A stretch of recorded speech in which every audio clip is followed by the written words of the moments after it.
Kayo ba'y nag-uopisina kung pagod? Wala kang ibang gagawin kundi maupo sa bato, magsuot ng tsinelas, kumuha ng gin bilog, buksan, salin,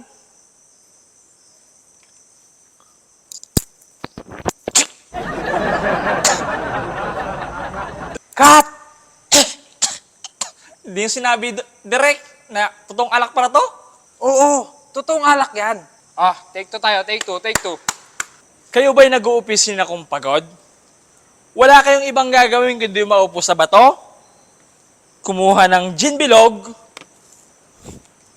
at saka shotting glass. Pagsalin, wow! Lasang abdo talaga! Cut! Ngumiti ka! Ah, take three tayo, take three. Kayo ba'y nag-uopisina kung pagod?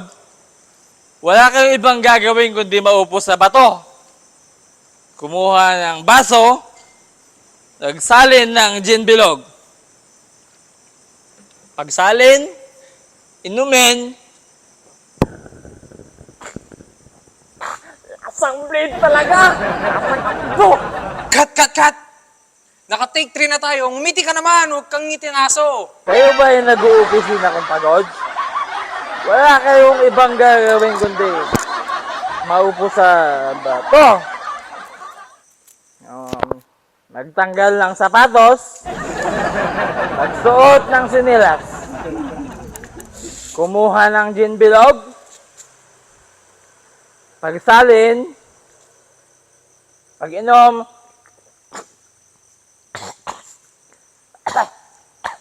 direk! Lasang blade talaga! Di ko kaya.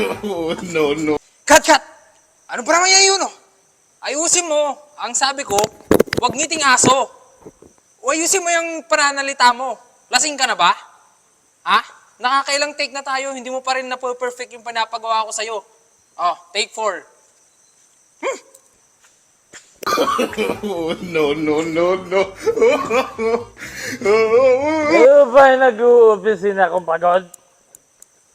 Wala kayong ibang gagawin kundi maupo sa baso, kumain ng sopa, ng semento pala, magpulutan ng sapatos, at diba, minom minsan ng gin bilog, pagtungga, Cut! You know. Ikaw, Kois. Turuan mo nga siya kung paano yung gagawin. Cut! Ganito kasi, Kois. kayo ba nag-uopisina kung pagod? Hindi ganyan. Ganito. Kanina ka, upo ka dito. Mag-inom tayo. Upo ka dito. Kois, ba't nandito ka? Halika dito. Bakit mo pinapalis ng kainuman ko? Kanina niyo pa ako nilalasing dito. No. Kanina.